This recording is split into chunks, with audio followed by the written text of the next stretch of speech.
Tere, taas uus päev Lihtsaelu kanalil. Mina olen Kaido Sõmer, olen investor, ettevõtja ja mentor ja minuga koos on täna siin. Mina olen Tiia Uusk ja olen lahendusnõustaja, enesearengu juhendaja ja mentor. Ja tänaseks teemaks on meil eluratas. Kes ei tea, mis on eluratas, siis te võite guugeldada seda, vaadata ja on ka ingliskeelne võimalus vaadata seda Circle of Life. Ja vaatame, kuidas meie jõuame välja oma programmis elurattani.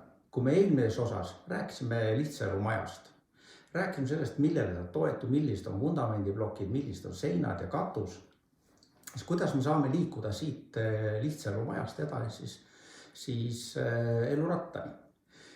Selleks me ühendame ära need erinevad eluvaldkonnad omavahel joontega ja kui need jooned on ühendatud, siis võtame ära siit sellelt Lihtsaelu majalt, võtame ära tema seinad ehk võtame ära tema karkassi, lisame mõned jooned, ümmargused ringid ja olemegi välja jõudnud elurattani. Mis siis on eluratas? Tiia. Minu jaoks on eluratas hetkeseisu rahuloluratas. Eluratas on välja toodud elu 8 valdkonda ja siis vastavalt sellele, kuidas ma siis parajasti tunnen sellel hetkel nendes valdkondades oma rahulolu, siis ma saangi hinnata ära seal selle 10 palli skaalal ja siis ongi võimalik vaadata, kuidas see ratas siis veereb, kas ta veereb sellised ligadi-logadi või linkadi-lonkadi või ta veereb ühtlaselt või ta veereb hästi kiirelt või pigem siis aeglaselt. Ja tegelikult minu arvates ei ole üldse olulinegi, et ta nüüd veereks hästi sujuvalt, sest see on ka võib-olla mingi ideaali tagaajamine.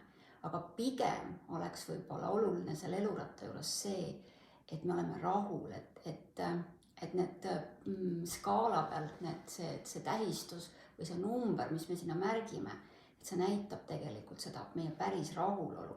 Ja kui me oleme rahulolematud, siis need kohad on need, mis tahaksid ülevaatamist. See on minu arvamus. Väga hea.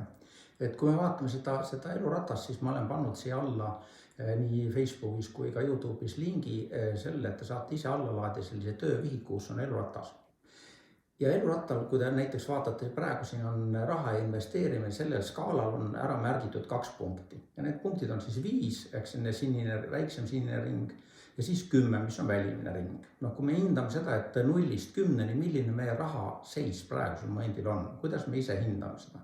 Ja kui sa paned selle skaala peale punkti, siis sa saad kätte selle eluvaldkonna hinnangu sinu enda mõistes. Ära proovi seda idealiseerida, ära proovi seda, mis ta olema peaks, vaid vaata seda, mis on sinu hinnangul praeguse momendi seis selles. Hetkeseis, just see on tegelikult hetkeseisu vaade ja see, et hetkeseis ajas muutub, on täiesti arusaadav, sellepärast, et meie eluring laieneb kogu aeg. Ise kui sa täna ütled seda, et ma ei tahaks panna mõnes valdkonnas 10, et siis mul nagu ei oleks enam arengut kuskile, siis tegelikult on küsimus, et areng toimub sellest, et see eluring lihtsalt suureneb ja see 10 nihkub sinna, kus ta täna oleks võib-olla 5 peal. Ehk siis see skaala muutub kogu aeg ja sul on võimalik hinnata ennast täpselt nii, nagu seda tunned. Samamoodi siis vaata kõik need eluvaldkonnad üle. Pane igas eluvaldkonna skaala peale siis punkt, kuhu sa arvad, et sa peaksid, kus sa arvad, et sa praegusel hetkel oled oma elus. Ja proovi, et sa ei oleks ülekriitiline, sest see enese maha tegemine või enese alla hindamine on üks väga halb asi. Et kui sa tegelikult reaalselt vaata, siis väga tihti on niimoodi, meil on käed, jalad otsad, meil on pea olemas, jalad on olemas, me saame liikuda, meil on olemas võime rääkida, näha, kuulda. See on juba niivõrd suur kingitus võrreldes nende inimestega, kel seda võimalust ei ole. Mõtle selle peale, et kui palju oled sina rohkem õnnistatud teistest sellega, et kas sul on nüüd siis raha rohkem või vähem, aga mõnel inimesel pole üldse seda raha. Ehk siis hinda seda ikkagi nagu natukenegi objektiivsemalt ja vaata, kas sul tegelikult on midagi viga või ei ole. Selle skaala puhul on, selle hindamise puhul võib-olla on ka siin hästi oluline märgata seda, et kas see on sinu hinnang või see on kellegi teise hinnang. Et sa oled jäänud võib-olla uskuma kellegi teise arvamust, kui keegi on sulle võib-olla lihtsalt oma vaatepunkti edastanud ja võib-olla nähvanud, et kuule, sa ei kõlba või see on halvasti. Et see, kuidas sina ise tegelikult päris ausalt enda sisse vaadates tunned, see on üks aspekt. Ja teine aspekt on selle hindamisel ka see, nagu Kaido juba ütles, et see kriitilisus, et võib-olla see meie ideaal, mis ei ole üldsegi halb, on kuskil väga-väga kõrge. Aga võib-olla kui me sinna ideaalini jõudmiseks võtame väiksemad sammud ja proovime nagu hinnata nagu praeguses hetkes seda teekonda, seda hetke teekonnal olemist, et siis võib-olla see kriitika kukub natuke madalamaks ja on palju lihtsam ka seda teekonda läbida. Ja väga tihti need, kes lati enda jaoks liiga kõrgele seavad, elavad pidevas rahulolematuses selle tõttu, et nad ei ole seal, ei hüppa sellest latist üle. Et mõnikord on oluline see, et sa tõmbad selle lati õigele kõrgusele, hüppad sealt, harjutad, hüppad sealt vabalt üle ja siis, kui sa oled valmis, siis sa tõstad seda latti kogu aeg niimoodi, et sul on väikene areng olemas, mitte nii, et see areng peab olema ühe korraga 1 meeter kõrgemale hüpata, sa ei suuda seda. Ja siis on see rahulolematus nii pikalt, et sa ei tahagi midagi ette võtta selleks, et oma muutusi elus sisse viia. Ja hea oleks, kui need nii-öelda ideaalid või need sinu unistused või soovid või taotlused oleks ikkagi sinu omad. Et ei ole see, et sa võrdled ennast kellegiga ja vot keegi teine on selline ja sa tahad ka tema moodi olla, mis ei ole ka tegelikult üldse halb, kuid on sulle inspiratsiooniks ja eeskujuks. Aga et kui seal on nagu mingi muu lõks, kas see, et ma siis tunnen ennast, et sa tunned ennast siis rohkem väärtuslik olema või rohkem vajalik olema, et vaata just, et seal ei oleks ka neid selliseid lõksukohtasid. Väga tihti inimesed edu koha peal just võrdlevad teisi inimesi, rahaline pool on see, kui edukas teine on ja võrdlevad seda teist inimest iseendaga ja vaatad, ma olen nagu kehvake sellega võrreldes. Aga küsimus sellest, kas sina tahaksid läbi käia seda teed, mida tema on pidanud käima? Võib-olla sa ei oleks üldsegi valmis ohverdama oma elust näiteks kas tervist või midagi muud selle arvelt, et jõuda näiteks rahalises või finantsilises tulemuses selleni, kus tema on jõudnud. Nii et alati ei saa võrrelda üks ühele, sest sinus puudub valmidus tegelikult teha kaasa kõike seda, mida tema on teinud. Võib-olla sel ajal, kui sina oled rahulikult kodus telekat vaadanud ja puhanud, on tema teinud tööd, võib-olla väga pikki päevi. Võib-olla on selle tõttu kannatanud tema suhted, võib-olla sinu suhted on jällegi samas väga headeks või on siis tervis kannatanud. Nii et vaata seda, et alati teistega võrdlemine ei too meile kõige paremaid tulemusi ja paraku me kipume selle juures, et ennast teistega võrrelda. Me kipume ennast pigem alla tõmbama kui seda, et me tõstame teist inimest. Ehk siis see alla tõmbamine teeb meile seda negatiivset emotsiooni ja tegelikult lihtne elu ei ole see. Ja minu arvates see võrdlemine ei ole üldse hea, et seda ühiskond meile on sisse õpetanud ja harjutanud juba maast madalast, aga proovi sellest välja astuda, sellest võrdlemise mustrist ja sa näed, kui palju vabadust tekib sinu ellu ja kui palju sellist rõõmu ja helgust võib lisanduda sinu igapäeva olemisse. Ja kui me nüüd vaatame neid igat sektorit, ma tõmbasin siia sellised punktid sektorite peale ära, see on täiesti suvaline, see ei ole ei minu ega kellegi teise oma, vaid lihtsalt näide sellest, milline võib üks eluratas välja näha. Pärast seda, kui sa need punktid oled ühendanud, siis joontega omavahel, näed sa seda, kui ümar on sinu ratas. Et kui ta on väga lopergunis, see tähendab seda, et kuskil on fookused paigast ära. Aga elu ei ole mitte ühe sektori ülevõimendus, vaid elu on harmoonia kõikide elusektorite vahel. Et sa tahad, et su elu tegelikult kulgeks mõnusalt, siis on tarvis, et kõik sektorid oleks omavahel harmoonias. Ja selle tõttu võib-olla mõnikord tarvis pühendada ühele või teisele sektorile rohkem aega, sest sa oled pannud fookuse kuhugile. Näiteks osad inimesed on väga tugevalt tervise fookuses, nad väga palju teevad trenni ja sporti, igast asju, mis on kõik sellega seotud, aga kõik muud asjad kannatavad elus selle ajal. Et tegelikult me peaks vaatama seda, et meil oleks aega oma perele, et meil oleks aega oma sõpradele, meil oleks aega partnerlussuhtele ja isegi siis, vaat see partnerluse suhe on selline koht, kus kohal inimesed kipuvad ennast hindama, et kui ma olen suhtes, siis see nagu oleks hea ja kui ma ei ole suhtes, siis see nagu oleks halb, siis ma tõmban endale sinna väga madalale selle kriipsu. Aga selle skaala peal, kui sul ei ole suhet, siis see võib olla hea, et sul praegusel momendil suhet ei ole. Isegi mõni inimene võiks olla paremas seisus olles üksinda kui see, et ta on halvas suhtes. Teine asi selles on see, et kui sa ei ole suhtes, siis siin on küsimus enesearmastuses. Selle punkti alla käib ka enesearmastus. Kui suur on sinu armastus iseenda kohta, kui palju sa ennast piitsutad või kui armastusväärne või hell ja mõnus sa oled iseenda kohta. Ehk see tegelikult määrab seda, et millist naudingut või millist kulgemist sa elus suudad taluda, kui hästi sa ennast tunned selles ajaperioodis.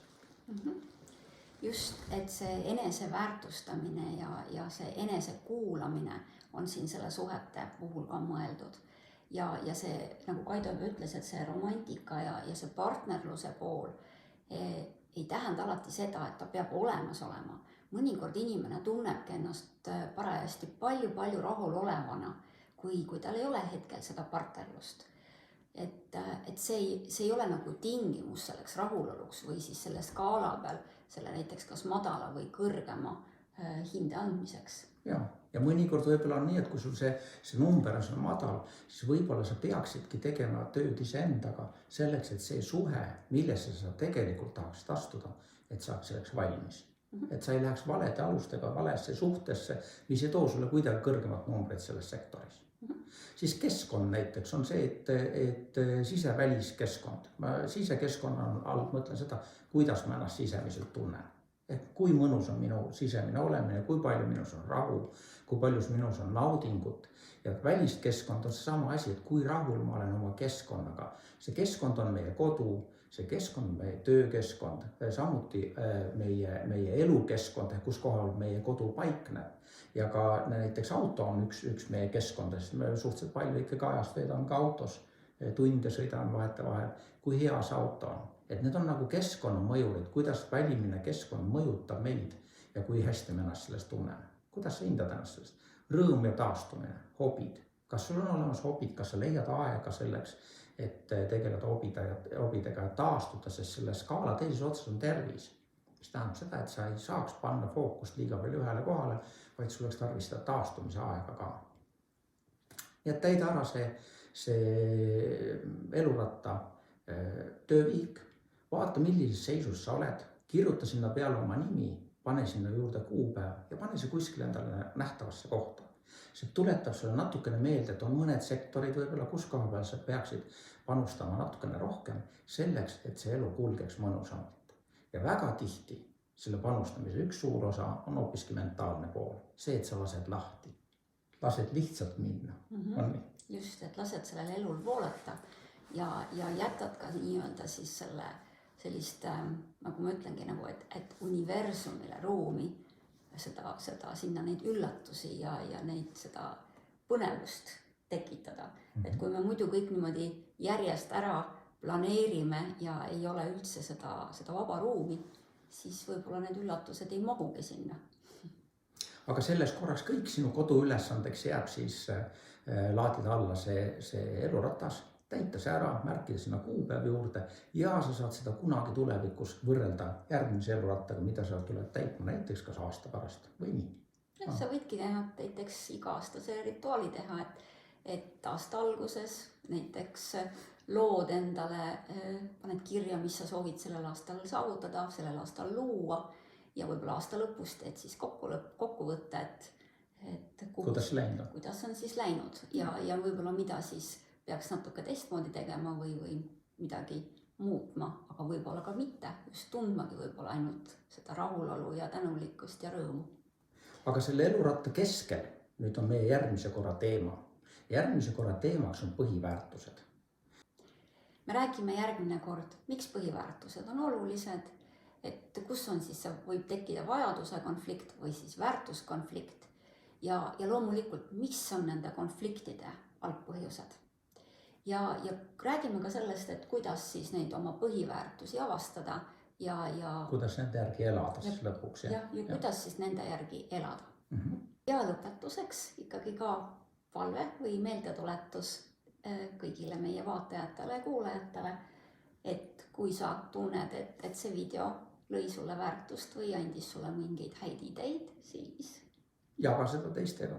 Pane subscribe ka meie YouTube'i kanalile.